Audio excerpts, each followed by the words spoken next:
Ésaïe, chapitre 14.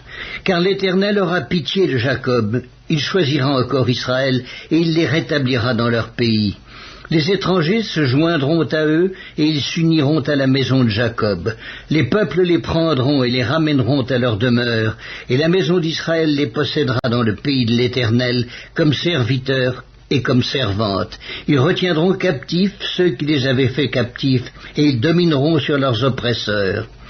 Et quand l'Éternel t'aura donné du repos après tes fatigues et tes agitations, et après la dure servitude qui te fut imposée, alors tu prononceras ce chant sur le roi de Babylone, et tu diras, « Et quoi, le tyran n'est plus, l'oppression a cessé ?» L'Éternel a brisé le bâton des méchants, la verge des dominateurs, celui qui dans sa fureur frappait les peuples par des coups sans relâche, celui qui dans sa colère subjuguait les nations et poursuivit sans ménagement. Toute la terre jouit du repos et de la paix. On éclate en chants d'allégresse. Les cyprès même, les cèdres du Liban se réjouissent de ta chute. Depuis que tu es tombé, personne ne monte pour nous abattre. Le séjour des morts s'émeut jusque dans ses profondeurs pour t'accueillir à ton arrivée. Il réveille devant toi les ombres, tous les grands de la terre. Il fait lever de leur trône tous les rois des nations. Tous prennent la parole pour te dire, toi aussi, tu es sans force comme nous, tu es devenu semblable à nous. Ta magnificence est descendue dans le séjour des morts avec le son de tes luttes. Sous toi est une couche de verre, et les vers sont ta couverture. Te voilà tombé du ciel, astre brillant, fils de l'aurore. Tu es abattu à terre, toi le vainqueur des nations. Tu disais en ton cœur, je monterai au ciel, j'élèverai mon trône au-dessus des étoiles de Dieu, je m'assiérai sur la montagne de l'assemblée, à l'extrémité du septentrion, je monterai sur le sommet des nues, je serai semblable au Très-Haut. Mais tu as été précipité dans le séjour des morts, dans les profondeurs de la fosse.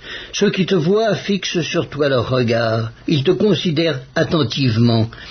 Est-ce là cet homme qui faisait trembler la terre, qui ébranlait les royaumes, qui réduisait le monde en désert, qui ravageait les villes et ne relâchait point ses prisonniers? Tous les rois des nations, oui, tous, reposent avec honneur, chacun dans son tombeau.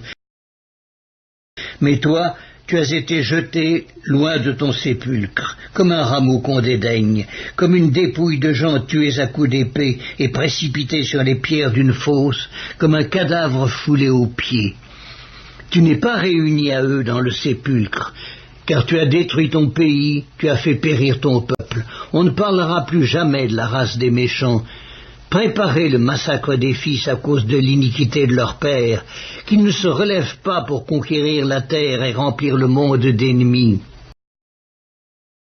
Je me lèverai contre eux, dit l'Éternel des armées, j'anéantirai le nom et la trace de Babylone, ses descendants et sa postérité, dit l'Éternel.